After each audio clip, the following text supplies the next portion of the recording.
Assalamualaikum warahmatullahi wabarakatuh. Selamat datang siswa dan siswi generasi terbaik. Semoga selalu sukses dimanapun berada. Amin. Di video ini akan kami sampaikan sekilas materi PAI kelas 10 tentang Asmaul Husna. Bagaimana materinya? Berikut ulasannya. Oke, bisa dilihat di sini ada bagan ya. Temanya adalah aku selalu dekat dengan Allah. Materinya mengimani Allah melalui Asmaul Husna. Berbicara mengenai Asmaul Husna, ya pasti yang ada di benak kita ada 99 nama. Tetapi tidak akan kita bahas semuanya ya. Karena yang akan kita bahas di sini hanya 7 nama. Yang pertama Al-Karim, kemudian Al-Mu'min, Al-Wakil, Al-Matin, Al-Jami, Al-Adl, dan Al-Akhir. Nah, kemudian untuk tujuan pembelajarannya, diharapkan siswa setelah mempelajari materi ini bisa diperolehnya nilai dan perilaku mulia. Jadi ada perubahan sikap yang lebih baik ya. Menjadi pribadi yang dermawan, pribadi yang jujur, amanah, pribadi yang tawakal, tangguh, toleran, adil, dan bertakwa. Untuk kompetensi dasarnya bisa dilihat di sini. Menganalisis makna Al-Asmaul Husna, 7 nama tadi ya. Kemudian KD 4.3 diharapkan siswa bisa menyajikan hubungan makna-makna Asmaul Husna yang ada 7 tadi dengan perilaku keluhuran budi, kokoh pendirian, rasa aman, tawakal, dan perilaku adil. Beragam cara ditempuh oleh manusia untuk mendekatkan diri kepada Sang Pencipta, yaitu Allah Subhanahu wa Ta'ala. Cara tersebut ada yang melalui jalan merenung atau bertafakur atau berzikir. Ada pula seseorang menjadi dekat dengan Allah yang disebabkan oleh musibah yang menimpanya. Demikianlah Allah Subhanahu wa Ta'ala membuka cara atau jalan bagi manusia yang ingin dekat dengannya. Sebagai seorang yang beriman, tentu saja kita harus mampu menempuh cara apapun agar dekat dengan Allah Subhanahu wa Ta'ala. Kedekatan seorang hamba dengan Tuhannya tentu saja akan menghantarkan mendapatkan berbagai fasilitas hidup, yaitu kesenangan dan kenikmatan yang tiada tara. Bukankah seorang anak yang dekat dengan orang tuanya atau seorang pegawai bawahan dengan atasannya akan memberikan peluang atas segala kemudahan yang akan dicapainya? Jalan lain untuk mendekatkan diri kepada Allah adalah melalui zikir. Zikir artinya mengingat Allah dengan menyebut dan memuji namanya. Syarat yang sangat fundamental yang diperlukan untuk mendekatkan diri kepada Allah melalui zikir adalah kemampuan dalam menguasai nafsu. Selanjutnya, bila menyebut nama Allah, Al-Asmaul Husna ya, berulang-ulang di dalam hati, akan menghadirkan rasa rendah hati atau tawadhu yang disertai dengan rasa takut karena merasakan keagungannya. Zikir dapat dilakukan kapan saja dan di mana saja. Berzikir tidak perlu menghitung berapa jumlah bilangan yang harus dizikirkan. Namun yang penting adalah zikir harus benar-benar menghujam di dalam kalbu. Selain melalui zikir, mendekatkan diri kepada Allah dapat pula dilakukan melalui perbuatan atau amaliyah sehari-hari, yaitu dengan selalu meniatkan bahwa yang kita lakukan semata-mata hanya karena taat mematuhi aturan mainnya, ya. Misalnya, kita berbuat baik kepada tetangga, bukan karena tetangga baik kepada kita, tetapi semata-mata karena Allah menyuruh kita untuk berbuat baik. Kita bersedekah bukan karena kasihan, tetapi semata-mata karena Allah memerintahkan kita untuk mengeluarkan sedekah, membantu meringankan beban orang yang sedang mengalami kesulitan. Manusia adalah makhluk yang sering lupa dan sering berbuat kesalahan. Seperti ungkapan al-insan mahalul khoto' wan nisyan. Manusia itu tempatnya salah dan lupa. Dalam sebuah hadis, Rasulullah Shallallahu Alaihi Wasallam bersabda, "Kullu bani Adama khoto'un wa khairul khoto'ina at-taibun." Artinya, setiap keturunan Adam pasti melakukan kesalahan. Dan sebaik-baik orang yang bersalah adalah dia yang mau bertaubat atau mau mengakui, menyesali kesalahannya. Berdasarkan ungkapan dan hadis tadi, manusia memiliki sifat dan karakter, yaitu sering berbuat salah dan lupa.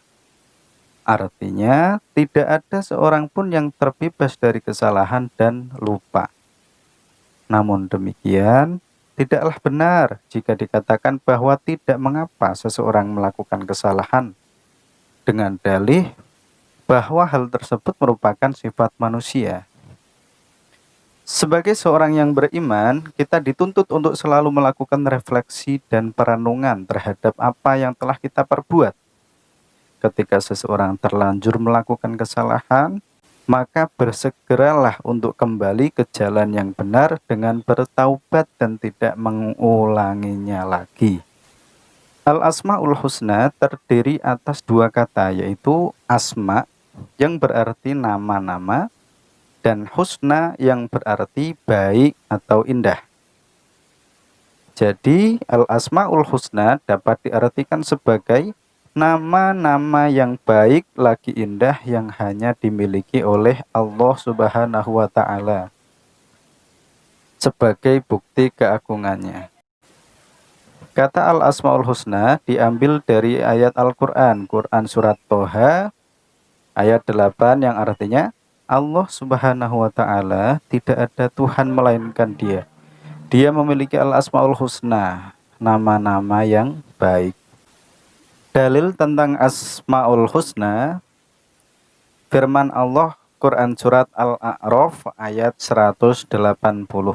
Bismillahirrahmanirrahim. Walillahil asma'ul husna fad'uuhu biha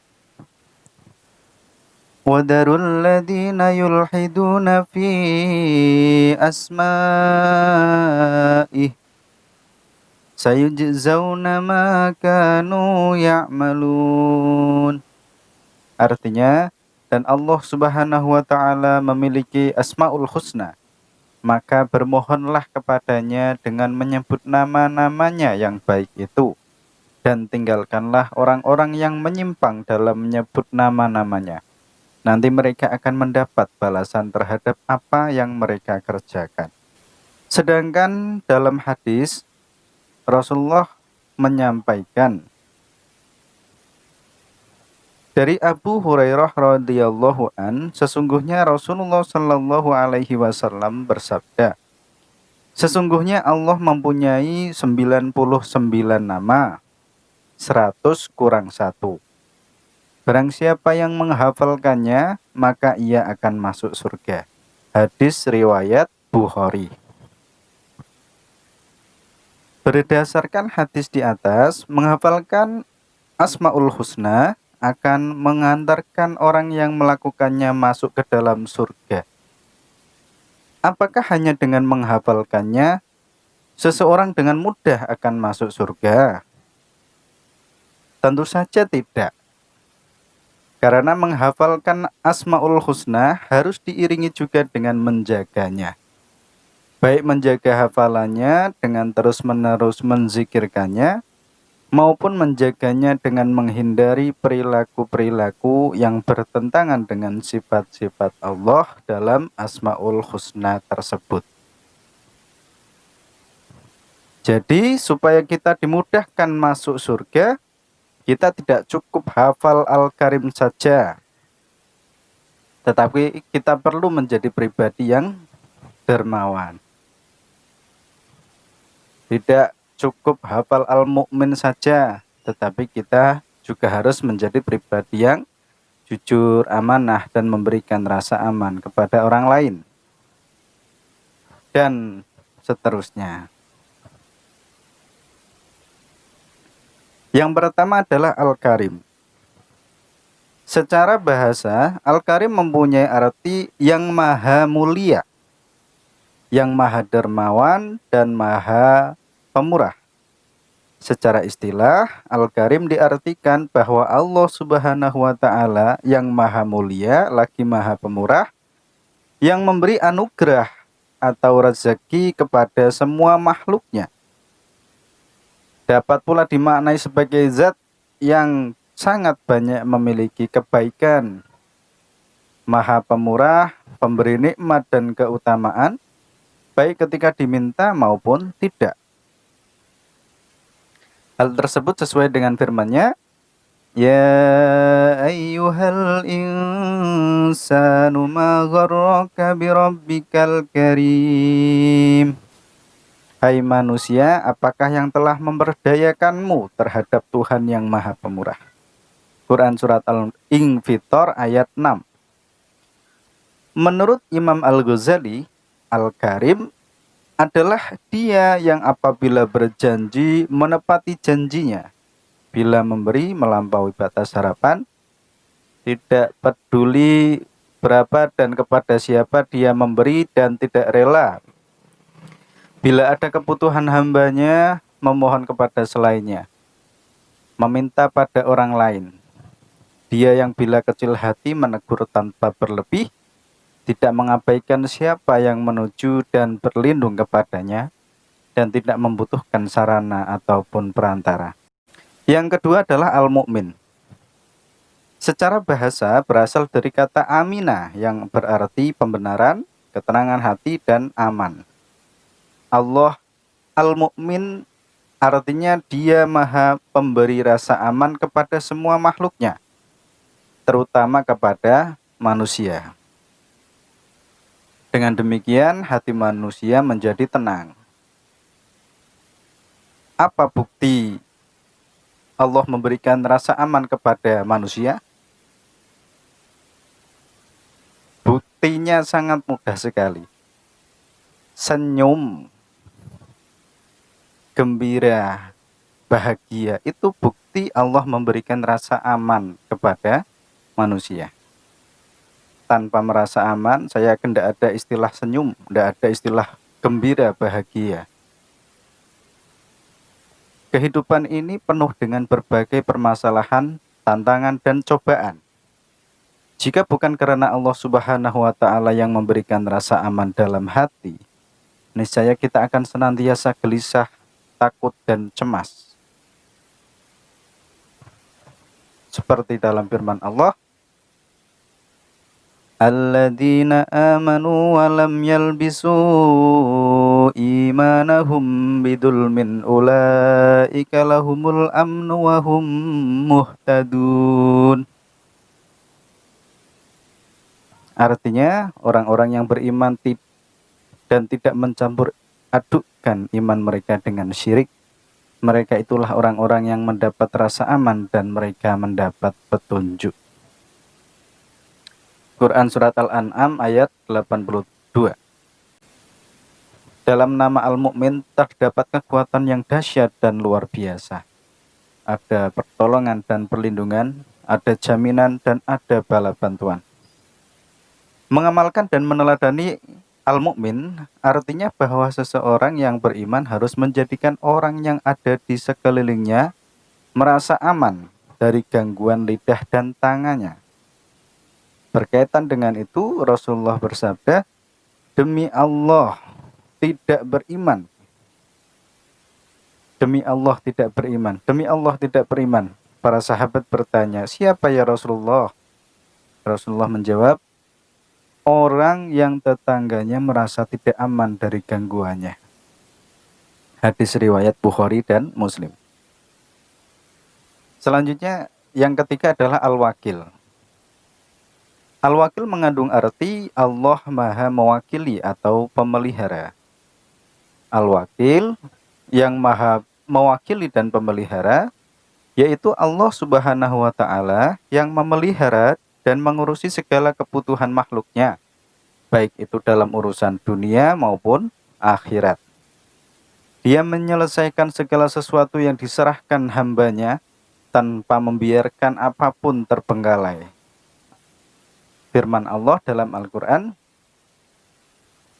Allahu khaliqu kulli syai'in wa huwa ala kulli syai'in wakil. Artinya, Allah Subhanahu wa Ta'ala pencipta segala sesuatu dan Dia Maha Pemelihara atas segala sesuatu. Quran surat Az-Zumar ayat 62. Menyerahkan segala urusan hanya kepada Allah melahirkan sikap tawakal. Tawakal bukan berarti mengabaikan sebab-sebab dari suatu kejadian. Berdiam diri dan tidak peduli terhadap sebab itu dan akibatnya adalah sikap malas. Ketawakalan dapat diibaratkan dengan menyadari sebab akibat. Orang harus berusaha untuk mendapatkan apa yang diinginkannya. Berusaha atau ikhtiar, berdoa, dan kemudian bertawakal dengan menyerahkan hasil usahanya kepada Allah yang Maha Tahu apa yang terbaik untuk makhluknya. Hamba al-wakil adalah yang bertawakal kepada Allah Subhanahu wa Ta'ala. Yang keempat adalah al-matin. Al-matin artinya maha kukuh, kokoh, tangguh. Allah adalah maha sempurna dalam kekuatan dan kekukuhannya. Kekukuhan dalam prinsip sifat-sifatnya, Allah juga maha kukuh dalam kekuatan-kekuatannya. Oleh karena itu, sifat al-matin adalah kehebatan perbuatan yang sangat kokoh dari kekuatan yang tidak ada taranya. Dengan demikian, kekukuhan Allah Subhanahu wa Ta'ala yang memiliki rahmat dan azab terbukti ketika Allah memberikan rahmat kepada hambanya. Tidak ada apapun yang dapat menghalangi rahmat ini untuk tiba kepada sasarannya. Demikian juga tidak ada kekuatan yang dapat mencegah pembalasannya atau azabnya. Firman Allah, Innallaha huwar razzaqu dzul quwwatil matin. Artinya, Allah Subhanahu wa Ta'ala Dialah pemberi rezeki yang mempunyai kekuatan lagi sangat kokoh. Quran surat Az-Zariyat ayat 58. Dengan demikian, akhlak kita terhadap sifat al-matin adalah dengan beristiqomah, meneguhkan pendirian, beribadah dengan kesungguhan hati, tidak tergoyahkan oleh bisikan menyesatkan, terus berusaha dan tidak putus asa, serta bekerja sama dengan orang lain sehingga menjadi lebih kuat dan menumbuhkan sikap tangguh, khususnya ketangguhan hati dengan bersikap tabah, sabar, lapang dada, dan tidak berputus asa. Yang kelima adalah al-jami. Secara bahasa, al-jami artinya yang maha mengumpulkan atau menghimpun, yaitu bahwa Allah Subhanahu wa Ta'ala maha mengumpulkan atau menghimpun segala sesuatu yang tersebar atau terserak.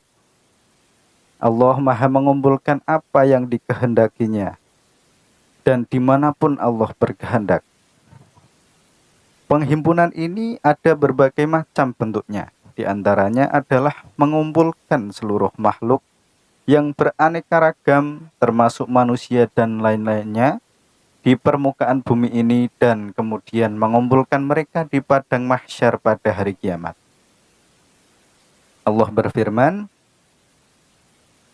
Rabbana innaka jami'un nasi liyaumin la raiba fih innallaha la yukhliful mi'ad. Artinya, ya Tuhan kami, sesungguhnya Engkau mengumpulkan manusia untuk menerima pembalasan pada hari yang tak ada keraguan padanya. Sesungguhnya Allah Subhanahu wa Ta'ala tidak menyalahi janji. Quran Surat Ali Imran ayat 9.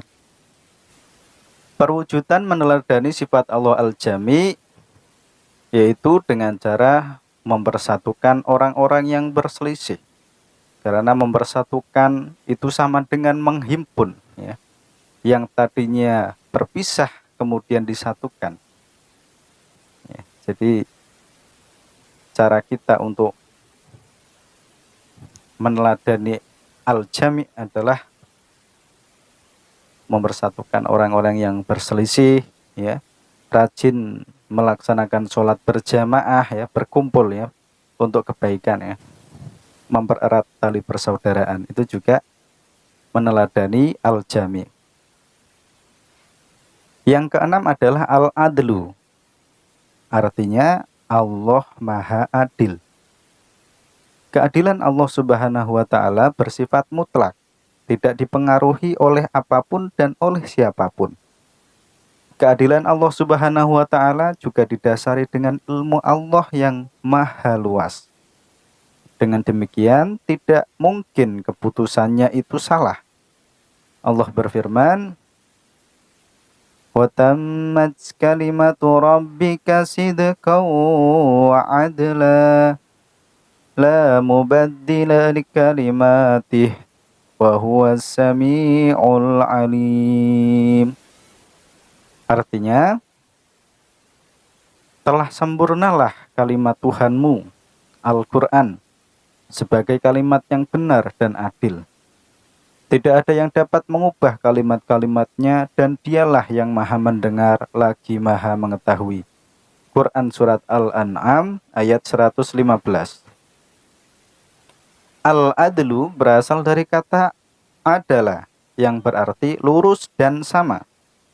Orang yang adil adalah orang yang berjalan lurus dan sikapnya selalu menggunakan ukuran yang sama, bukan ukuran ganda. Persamaan inilah yang menunjukkan orang yang adil tidak berpihak kepada salah seorang yang berselisih. Adil juga dimaknai sebagai penempatan sesuatu pada tempat yang semestinya. Allah Subhanahu wa Ta'ala dinamai Al-Adlu karena keadilan Allah adalah sempurna. Dengan demikian, semua yang diciptakan dan ditentukan oleh Allah sudah menunjukkan keadilan yang sempurna. Hanya saja, banyak di antara kita yang tidak menyadari atau tidak mampu menangkap keadilan Allah terhadap apa yang menimpa makhluknya. Allah Maha Adil. Dia menempatkan semua manusia pada posisi yang sama dan sederajat. Tidak ada yang ditinggikan hanya karena keturunan, kekayaan, atau karena jabatan. Dekat jauhnya posisi seseorang dengan Allah hanya diukur dari seberapa besar mereka berusaha meningkatkan ketakwaannya. Makin tinggi takwa seseorang, makin tinggi pula posisinya. Makin mulia dan dimuliakan oleh Allah. Begitupun sebaliknya. Sebagian dari keadilannya, Allah hanya menghukum dan memberi sanksi kepada mereka yang terlibat langsung dalam perbuatan maksiat atau dosa. Istilah dosa turunan, hukum karma, dan lain semisalnya tidak dikenal dalam syariat Islam. Semua manusia di hadapan Allah akan mempertanggungjawabkan dirinya sendiri. Yang ketujuh adalah al-akhir. Al-akhir artinya yang maha akhir, yang tidak ada sesuatu pun setelah Allah. Al-akhir berarti dia maha kekal. Tatkala semua makhluk hancur, maha kekal dengan kekekalannya. Adapun kekekalan makhluknya adalah kekekalan yang terbatas, seperti halnya kekekalan surga, neraka, dan apa yang ada di dalamnya. Surga adalah makhluk yang Allah ciptakan dengan ketentuan, kehendak, dan perintahnya. Nama ini disebutkan di dalam firman-Nya, Huwal awwal wal akhir wal dhahir wal batin wa huwa bikulli syai'in alim. Artinya, dialah yang awal dan akhir, yang zahir dan yang batin, dan dia maha mengetahui segala sesuatu. Quran Surat Al-Hadid ayat 3. Seluruh makhluk ciptaan Allah adalah fana atau tidak kekal. Orang yang mengesahkan al-akhir akan menjadikan Allah Subhanahu wa Ta'ala sebagai satu-satunya tujuan hidup, yang tiada tujuan hidup selain Allah. Tidak ada permintaan kepada selain Allah, dan segala kesudahan tertuju hanya kepada Allah. Oleh sebab itu, jadikanlah akhir kesudahan kita hanya kepada Allah. Karena sungguh akhir kesudahan hanya kepada Rabb kita. Seluruh sebab dan tujuan jalan akan berujung ke haribaannya semata. Menjadi orang yang bertakwa meneladani sifat Allah al-akhir adalah dengan cara sebagai berikut. Yang pertama, selalu melaksanakan perintah Allah seperti sholat 5 waktu, patuh dan hormat kepada orang tua dan guru, puasa, dan lain-lain. Yang kedua, meninggalkan dan menjauhi semua yang dilarang oleh Allah. Setelah mempelajari keimanan kepada Allah melalui sifat-sifatnya dalam Asmaul Husna, sebagai orang yang beriman, kita wajib merealisasikannya agar memperoleh kebahagiaan hidup di dunia dan di akhirat. Berikut adalah perilaku yang mencerminkan sikap memahami Asmaul Husna. Bisa dilihat di sini.